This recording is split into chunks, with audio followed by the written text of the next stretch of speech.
नमस्कार दोस्तों। आज हम बात करेंगे सितंबर महीने में पड़ने वाले एक महत्वपूर्ण व्रत जिसे जितिया व्रत के नाम से जानते हैं।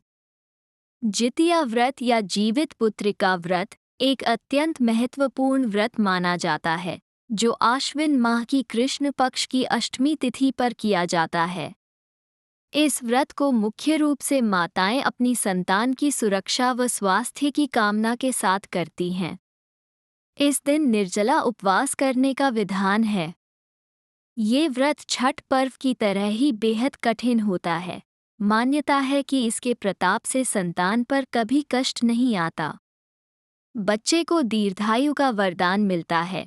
तो आइए जानते हैं 2024 में जीवित पुत्रिका व्रत कब है। इस वर्ष जीवित पुत्रिका व्रत 25 सितंबर 2024 को रखा जाएगा। तीज की तरह यह व्रत भी बिना आहार और निर्जला किया जाता है। बिहार, बंगाल और पूर्वी उत्तर प्रदेश में ये त्योहार खास तौर पर मनाया जाता है।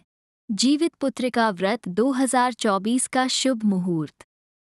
पंचांग के अनुसार अश्विन माह के कृष्ण पक्ष की अष्टमी तिथि 24 सितंबर 2024 को दोपहर 12:38 पर शुरू होगी और 25 सितंबर 2024 को दोपहर 12:10 पर इसका समापन होगा।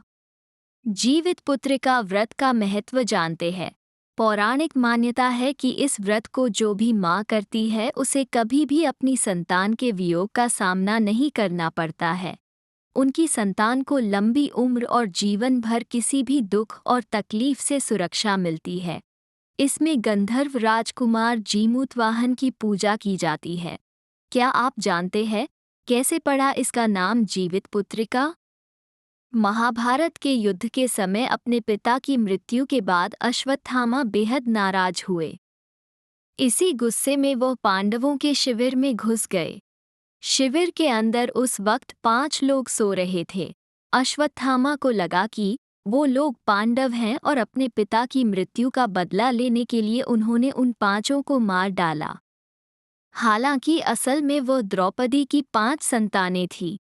इस बात की खबर जब अर्जुन को मिली तो उन्होंने अश्वत्थामा को बंदी बनाकर उनकी दिव्यमणि छीन ली।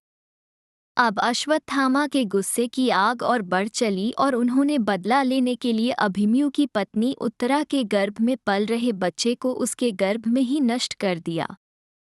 भगवान कृष्ण ने अपने सभी पुण्य का फल उत्तरा की उस अजन्मी संतान को देकर उसे फिर से जीवित कर दिया। मरकर पुनः जीवित होने की वजह से उस बच्चे का नाम जीवित पुत्रिका रखा गया। जानते हैं जितिया व्रत की पूजा विधि। जितिया व्रत के पहले दिन महिलाएं सूर्योदय से पहले जागकर स्नान करके पूजा करती हैं और फिर एक बार भोजन ग्रहण करती हैं और उसके बाद पूरा दिन निर्जला व्रत रखती हैं। इसके बाद दूसरे दिन सुबह सवेरे स्नान के बाद महिलाएं पूजा पाठ करती हैं और फिर पूरा दिन निर्जला व्रत रखती हैं। व्रत के तीसरे दिन महिलाएं पारण करती हैं। सूर्य को अर्घ्य देने के बाद ही महिलाएं अन्न ग्रहण कर सकती हैं। मुख्य रूप से पर्व के तीसरे दिन झोर भात, मरु की रोटी और नोनी का साग खाया जाता है। अष्टमी को प्रदोषकाल में महिलाएं जीमूतवाहन की पूजा करती है। जीमूतवाहन की कुशा से निर्मित प्रतिमा को धूप, दीप, अक्षत, पुष्प, फल आदि अर्पित करके फिर पूजा की जाती है।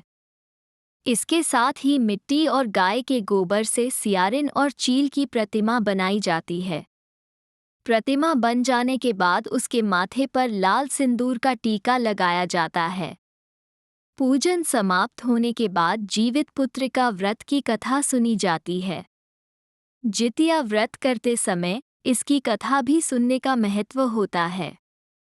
जितिया की कथा के अनुसार एक बार एक चील और एक मादा लोमड़ी नर्मदा नदी के पास हिमालय के जंगल में रहते थे। दोनों ने कुछ महिलाओं को पूजा करते और उपवास करते देखा और खुद भी इसे करने की कामना की। उपवास के दौरान लोमड़ी को बहुत भूख लग गई और वो जाकर चुपके से मरे हुए जानवर को खा लिया। दूसरी ओर चील ने पूरे समर्पण के साथ व्रत का पालन किया और उसे पूरा किया। अगले जन्म में दोनों ने मनुष्य रूप में जन्म लिया। चील के कई पुत्र हुए और वो सभी जीवित रहे, लेकिन सियार के पुत्र होकर मर जाते थे। इससे बदले की भावना से उसने चील के बच्चे को कई बार मारने का प्रयास किया, लेकिन वो सफल नहीं हो गई। बाद में चील ने सियार को अपने पूर्व जन्म के जितिया व्रत के बारे में बताया। इस व्रत से सियार ने भी संतान सुख प्राप्त किया। इस तरह यह व्रत संतान सुख की प्राप्ति के लिए। आप सभी माताओं को जितिया व्रत की ढेर सारी शुभकामनाएं। अगर आपने अभी तक इस चैनल को सब्सक्राइब नहीं किया है तो इसे अभी सब्सक्राइब करके बेल आइकन को प्रेस कर दें ताकि इस तरह की महत्वपूर्ण जानकारी आपको मिल सके। धन्यवाद।